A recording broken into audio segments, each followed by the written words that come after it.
j'appelle professeurs et élèves du lycée Montaigne, de la classe de seconde, à venir me rejoindre à la tribune. Se joignent aussi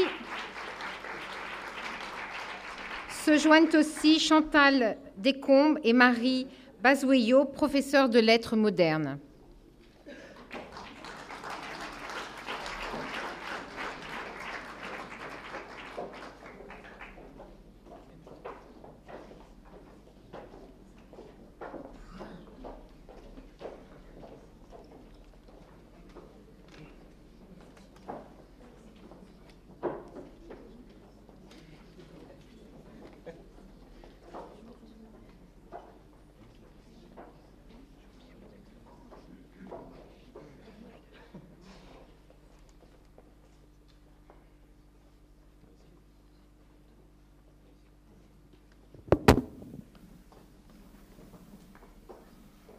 Mesdames et messieurs, merci.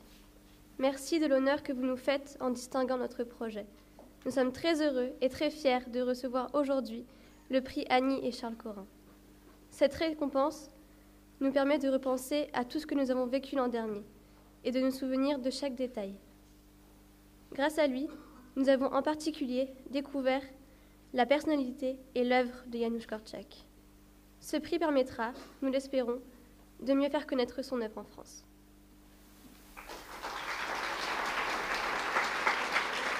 Mais nous ne sommes pas les seuls à recevoir cette récompense aujourd'hui. Et nous voudrions adresser un message aux élèves de Madame Despiertes, dont nous avons découvert le projet.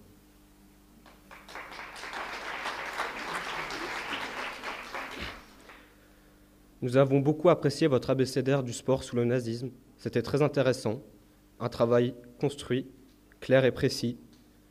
On voit que vous y avez beaucoup travaillé. Merci.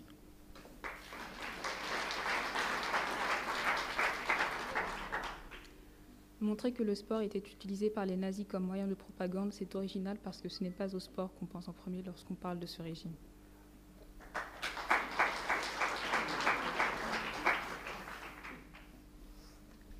On apprend aussi que les nazis ont détruit la carrière de nombreux athlètes, tout ça parce qu'ils étaient juifs.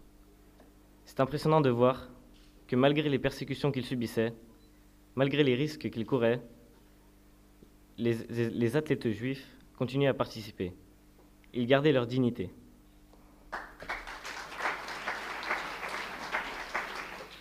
On découvre aussi des noms d'Allemands qui n'ont pas voulu accepter l'antisémitisme et qui ont fait preuve de courage. C'est intéressant pour nous de voir que d'autres classes se sont investies dans un projet de recherche sur la persécution des Juifs pendant la guerre. Merci à vous, c'était vraiment un très beau projet.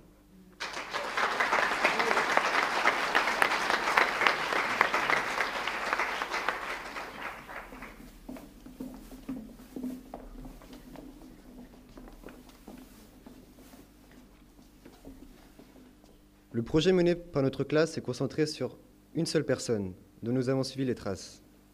Cette personne, c'est un juif polonais et un grand pédagogue. C'est Janusz Korczak. Sa personnalité nous a vraiment marqués par son courage.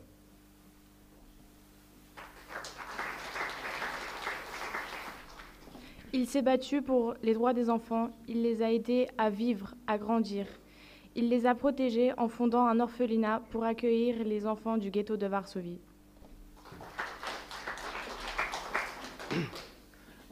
Dans son orphelinat, le docteur Korczak avait aménagé une salle où tout enfant pouvait se retirer, s'isoler du groupe, se reposer et trouver son intimité. Il avait compris qu'abandonner un enfant était la pire des choses. C'est pour cela qu'il les a accompagnés à Treblinka, où il est mort. Il était comme un père pour eux. Je me souviens de son texte sur le droit de l'enfant au respect. Il voulait vraiment faire quelque chose de nouveau qui aiderait les enfants à se sentir beaucoup mieux. Il a toujours écouté les enfants. Il les respectait et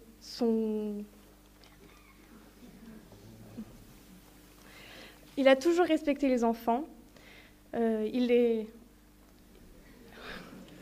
les considérait comme des adultes et les écoutait vraiment. Il a même instauré une sorte de tribunal pour les enfants qui se jugeaient mutuellement lorsque quelque chose les dérangeait.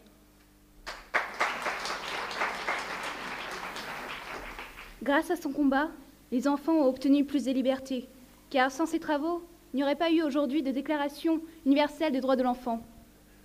J'ai découvert aussi son livre, Król Maciusz I, le roi Mathias Ier.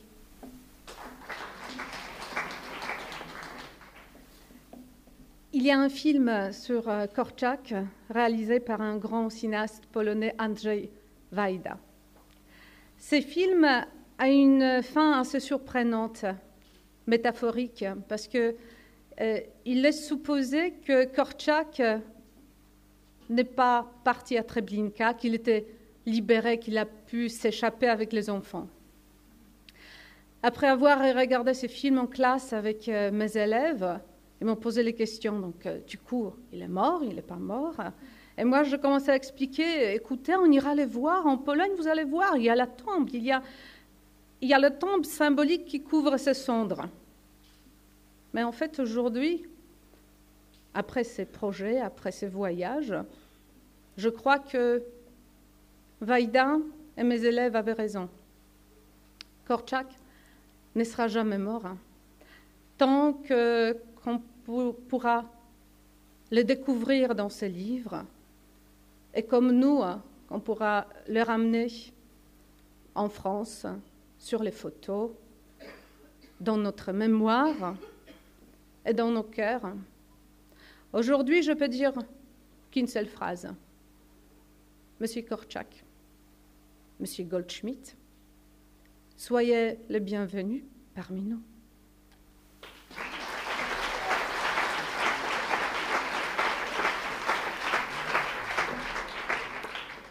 Je me souviens d'une phrase de Korczak. Quel est notre rôle à nous, les éducateurs ?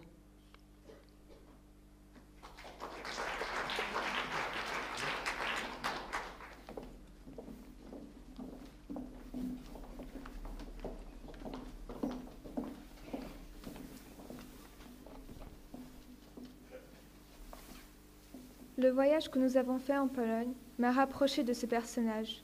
Cela m'a permis de comprendre concrètement sa démarche. Un lieu en particulier m'a marqué, l'orphelinat. On nous a expliqué comment il fonctionnait. C'était la première fois que j'allais dans un orphelinat.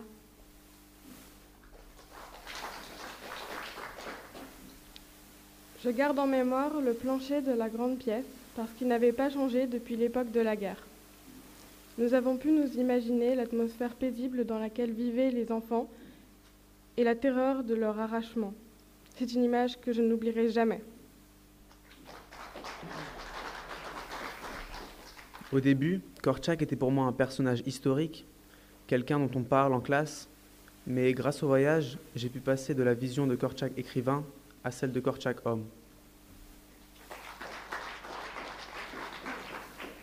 Je me souviens du ghetto de Varsovie où ont été enfermés 450 000 juifs. Je n'avais jamais vu de ghetto avant cela, mais c'est à ce moment-là que je me suis rendu compte de l'horreur de l'exclusion sociale des juifs pendant la guerre.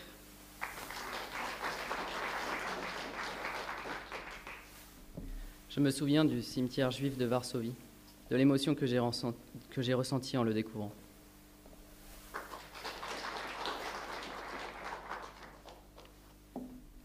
Je me souviens de notre rencontre avec un témoin de l'insurrection de Varsovie, Madame Ania Roseka. Elle était infirmière et a aidé beaucoup de juifs. Son histoire nous a tous bouleversés, mais la chose qui m'a particulièrement touchée est cette proximité entre nous, de jeunes élèves, et cette dame qui a vécu et a survécu.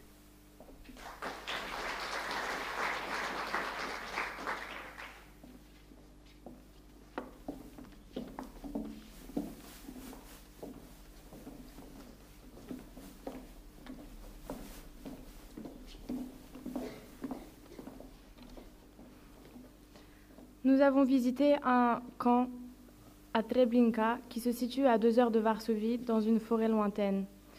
Nous avons marché au milieu de cette forêt. j'ai ressenti un sentiment troublant.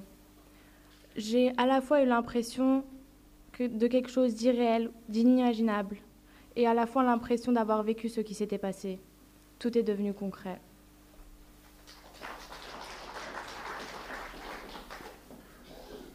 Je me souviens de notre voyage vers Treblinka. Le silence s'est rapidement imposé dans notre car et l'on n'entendait plus que la voix lointaine de notre guide. Elle disait des mots terribles. SS, nazi. Elle disait aussi, là-bas, derrière cette immense forêt, au centre de la forêt, et loin de tout témoin. Et elle rajoutait aussi, toujours avec les mêmes mots, là-bas, derrière cette forêt, il y a la gare et il n'y a pas de départ. Nous roulions sur des terrains qui étaient plats, mais on avait l'impression d'une impressionnante et vertigineuse ascension, comme si nous dépassions toutes les frontières du monde des vivants pour entrer dans celui des exterminés.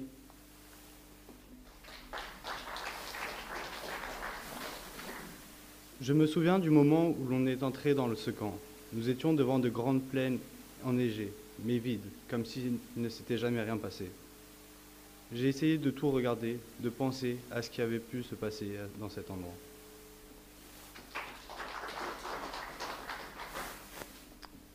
Je me souviens des rails. Les rails des trains qui servaient à conduire les convois de déportés. Ils se perdaient dans la neige et ne menaient nulle part. Dans ces champs vides, je me suis imaginé à la place des déportés, pratiquement nus, en hiver.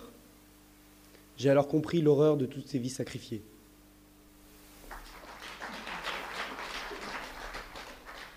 Je me souviens des 17 000 pierres de mémoire qui envahissaient le champ et qui représentaient le nombre de victimes en une seule journée. Je me souviens de cette grande inscription sur une pierre, plus jamais.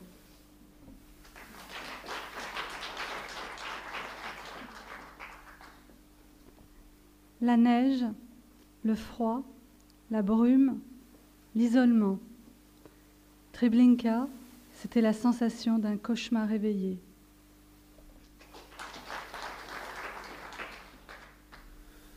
Je me souviens surtout du silence, pas une phrase, pas un mot, un silence total.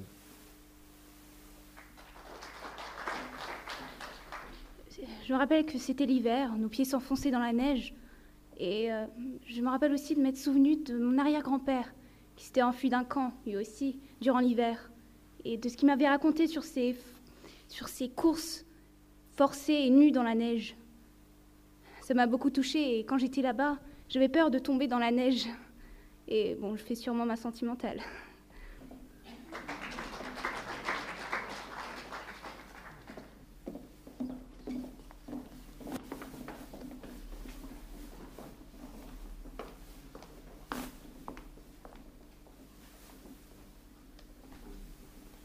Je me souviens de la visite du musée de Treblinka.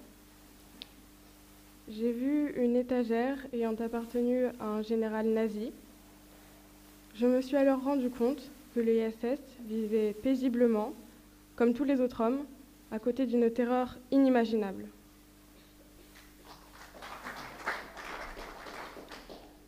Je me souviens également de la maquette, recréant le camp tout entier et montrant le lieu des fosses à cadavres et les bâtiments enfermant les déportés, les chambres à gaz et le train.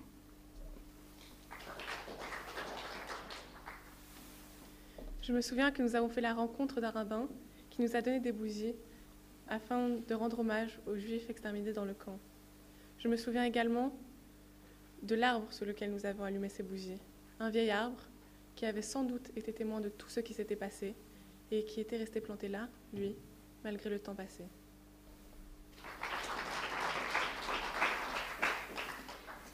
Je me sentais mal à l'aise. L'atmosphère était pesante, même si la guerre était finie depuis longtemps. C'est vraiment grâce à ce voyage que j'ai compris ce qu'étaient les horreurs de la guerre et celles de la Shoah.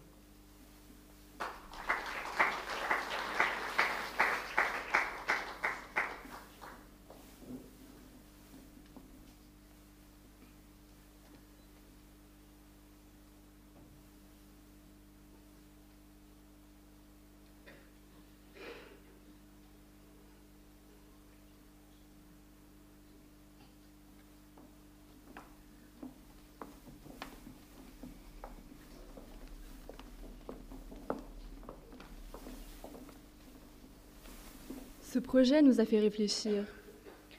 Il nous a poussés à nous interroger sur notre histoire, sur le monde et sur nous-mêmes. J'ai pris conscience de la réalité de cette barbarie, vraiment.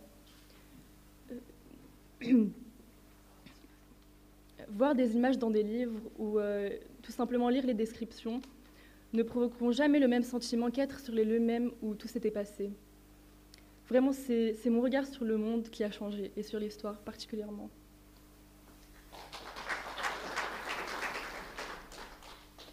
Cette expérience nous a également permis de sentir concrètement à quel point la haine et l'intolérance sous toutes les formes sont destructrices. Il faut tout faire pour que ces crimes ne puissent pas se reproduire. C'est à chacun d'entre nous d'agir, et comme nous le pouvons.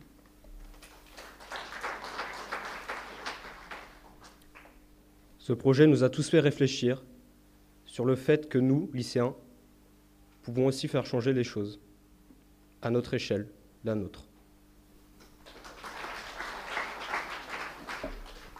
Travailler sur l'œuvre de Korczak nous a fait prendre conscience de ce qui était déjà proche de ces idées dans le fonctionnement de notre lycée. Par exemple, nous pouvons nous exprimer grâce à notre journal. Nous pouvons également prendre part aux décisions qui concernent notre lycée avec le conseil de la vie lycéenne.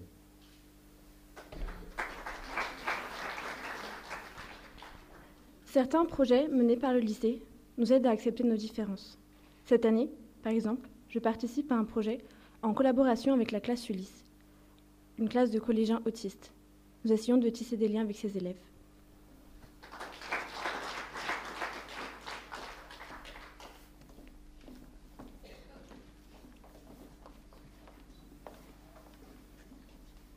Bien sûr, il reste encore beaucoup de choses à faire et à inventer pour aller dans le sens de ce que voulait Korczak. Il pensait que les enfants étaient des êtres respectables et responsables. Alors, il les respectait et leur donnait des responsabilités. Aujourd'hui, nous avons le projet de réécrire le règlement intérieur en fonction des principes de Korczak.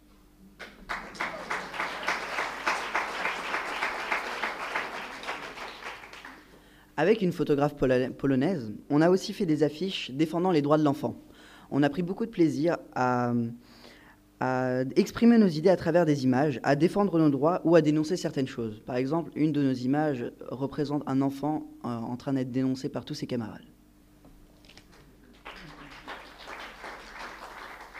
Ce qui m'a marqué, c'est que la réalisation de ces affiches s'est faite de manière totalement libre, c'est-à-dire qu'on a vraiment pu s'exprimer et montrer ce qu'on voulait montrer sur nos droits, sur les droits des enfants.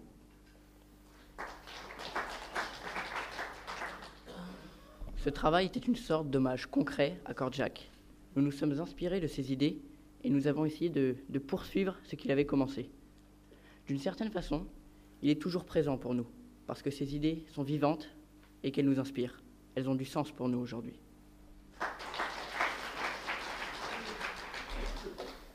Du sens, oui, du sens pour nous aujourd'hui, du sens pour créer demain. Merci de votre attention.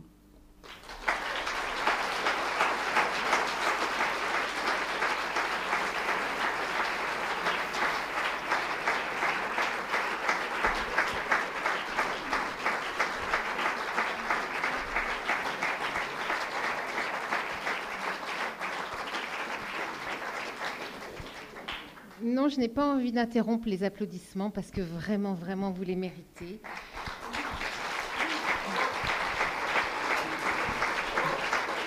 Vraiment, vraiment, vous les méritez.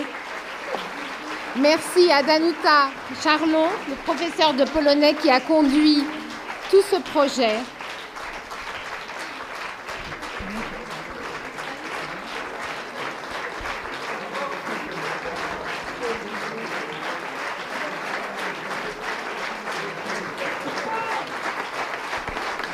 À Monsieur Gelouli, professeur de mathématiques, à Muriel Bastonero, professeur sciences, vie et terre. J'aurais aimé citer chaque prénom de tous ces enfants qui ont été vraiment merveilleux. Je peux dire une chose, c'est que chacun d'entre vous, vous êtes un vecteur d'humanité. Vraiment, vous apportez quelque chose de bon dans le monde, dans votre façon de penser. Vous pouvez modifier le monde. Et chaque petite goutte fait que les choses se modifient dans le bon sens. Et vraiment, je ne sais pas quoi vous dire, vous étiez merveilleux tous. Bravo d'avoir intégré aussi Fleur et Mérogis à votre intervention. Merci. Merci pour eux.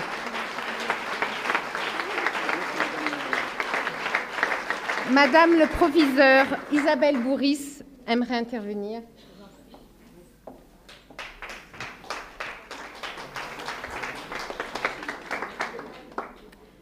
Monsieur le maire, Monsieur Marchal, ancien vice-président du Conseil général et du Conseil de Paris, Monsieur le directeur interrégional des services pénitentiaires de Paris, Monsieur Calfon, ancien préfet des Hautes-Alpes, Monsieur Joutard, ancien recteur des académies de Toulouse et Besançon, Monsieur Azouz, représentant de Monsieur le recteur de Paris, Madame le consul général et Madame le consul de Pologne, Monsieur le consul d'Israël, Madame la présidente d'université, Madame l'inspectrice d'académie, directrice des services de l'éducation nationale de Paris, Monsieur le grand rabbin, Mesdames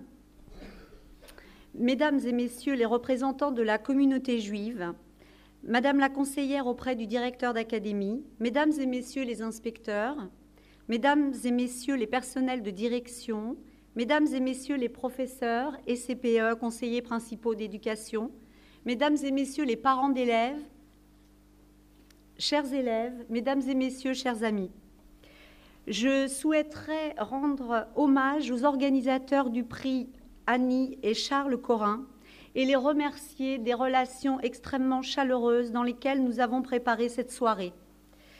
Je voudrais, avec mon prédécesseur Chantal Collet, qui avait en amont soutenu ce projet, et l'ensemble de nos professeurs et élèves, remercier les membres du jury. L'Académie de Paris est fortement mobilisée sur le travail de mémoire et toutes les formes d'action pédagogique qui concourent à une meilleure connaissance de l'histoire par les élèves.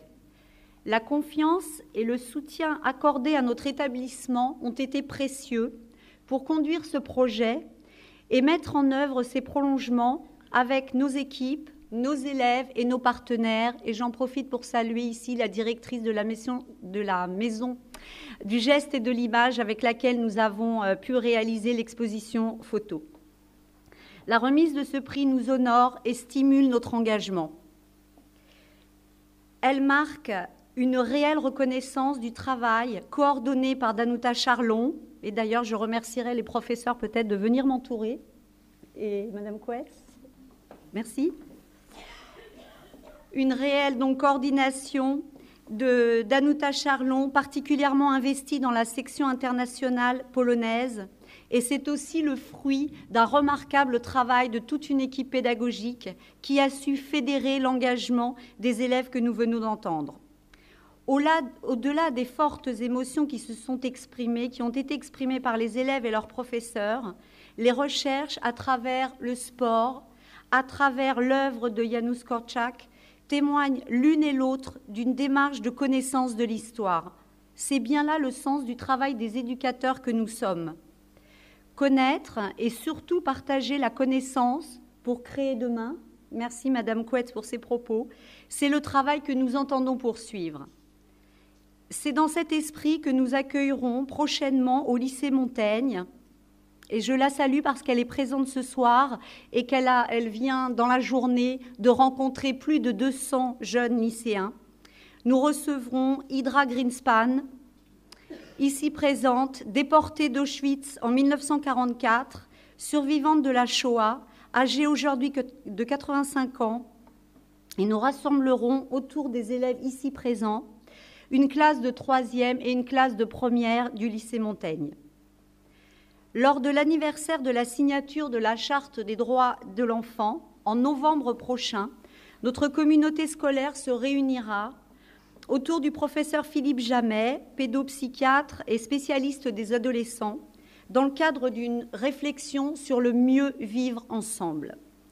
Un travail de réécriture des règles qui a été annoncé, ambitieux, par nos jeunes tout à l'heure. Donc un travail de réécriture qui s'engagera alors afin que ces règles de vie soient mieux partagées et donc mieux comprises. Mieux vivre ensemble, c'est aussi apprendre à connaître et respecter ceux qui, dans nos établissements, dans nos lycées, travaillent souvent dans l'ombre. C'était là le sens de l'exposition de photographie que nous avons menée en étroite collaboration avec nos parents d'élèves de l'établissement Collège et lycée réunis et que nous avons nommée Montaigne autrement.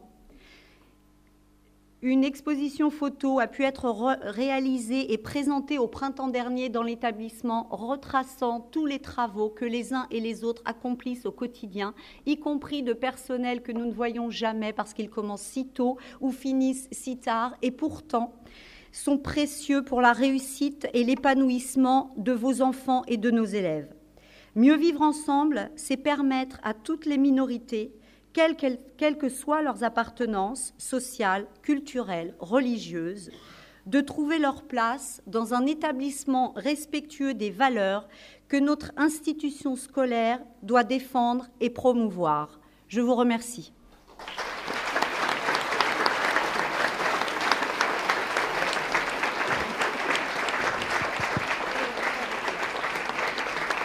Merci beaucoup, Clara Merchin, ma petite nièce préférée, qui va venir remettre le...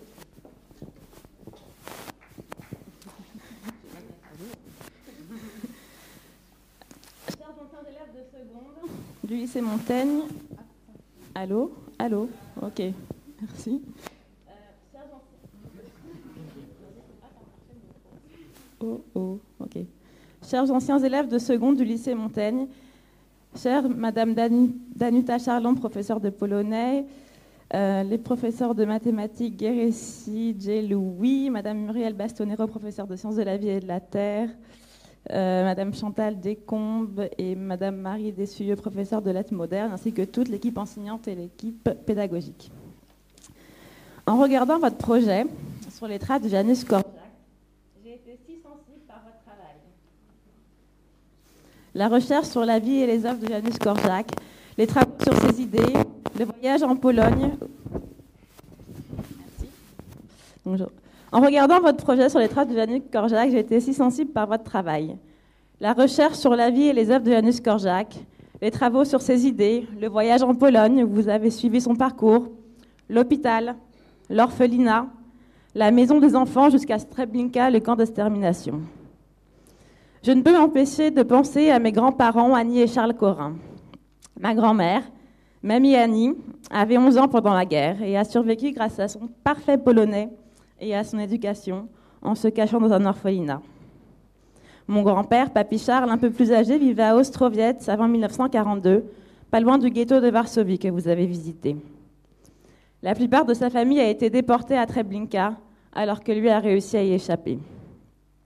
Par votre travail de recherche, vous avez pu vous confronter à l'histoire de cet homme, cet enseignant-éducateur, suivre le parcours des enfants qu'il a protégés. Ainsi, ces personnes, vous les avez refait vivre. Vous avez exposé, transmis tant de récits, d'histoires, d'émotions de vie qu'on en est qu'ému. En plus de la langue polonaise, que je n'ai malheureusement jamais pu avoir, malgré mes 4 grands-parents polonais, vous avez approché cela de très près, voire au mot près, comme peu de gens auraient su le faire. Vous m'avez réconcilié avec ce que mes grands-parents ne pouvaient plus me laisser approcher. De tout cela, vous en avez fait un lien de vie qu'on ne pourra pas vous retirer. Une œuvre, des photos, un multimédia pour se mettre aux nouvelles technologies, des récits retraçant votre expérience à vous. Il y a quelques années, j'étais à votre place sur les bancs du lycée en seconde, à réviser mes cours et à me questionner sur mon orientation. En plus de tout le travail que ça représente, aidé par vos chers professeurs, vous avez pris le temps, la volonté d'affronter, et vous avez pu vous plonger dans cette histoire. Je me sens proche de vous, car moi aussi j'étais assise sur ces mêmes bancs il y a quelques années, lorsque je faisais moi aussi ma scolarité, tout comme mon frère, au lycée Montaigne, pas très loin d'ici.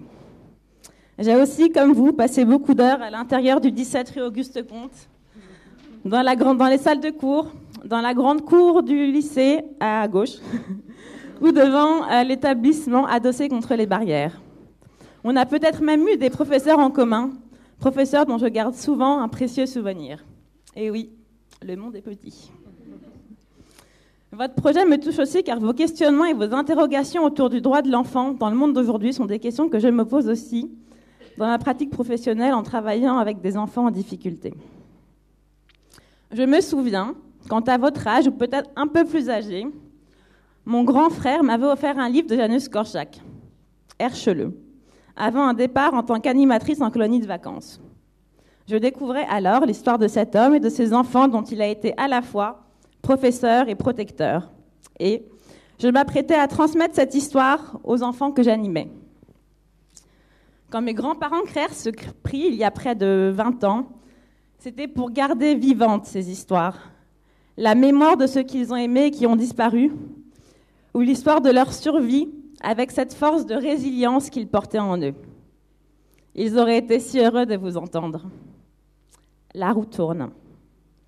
Vous devez en ce moment être pour la plupart d'entre vous en première dans des filières différentes, S, L, ES. Maintenant, ces histoires que vous avez approfondies, ces récits, ces images, vous les possédez, ce sont les vôtres. En plus de valoriser la présence de gens de toute nationalité et de toute différence au sein du lycée Montaigne, et c'est déjà important, c'est à vous tous, individuellement, et je vois aujourd'hui que vous en avez les capacités, de retransmettre autour de vous, à votre manière, ces histoires, ces récits, ces images et votre travail pour continuer de faire vivre ces personnages et à travers eux, celles de toutes les victimes de la Shoah. Créer ou construire demain, vous l'avez dit tout à l'heure. De ces histoires, on peut retrouver des liens de vie, comme vous l'avez évoqué. Je suis heureuse et émue d'être ici à vos côtés. Chers élèves, je remets ce prix à vos chers professeurs qui vous ont guidés, sans qui, bien évidemment, tout ce projet n'aurait pas abouti jusqu'ici. Je vous remercie.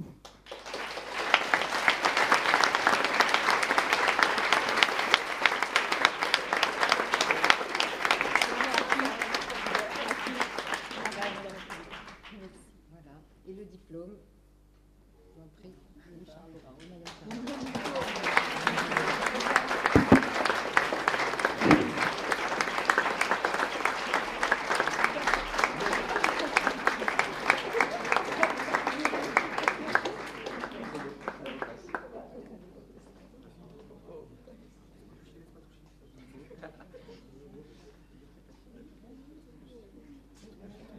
D'accord.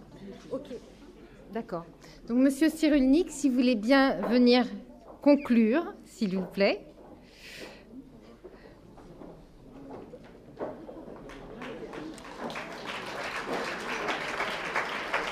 Merci encore et bravo à chacun d'entre vous.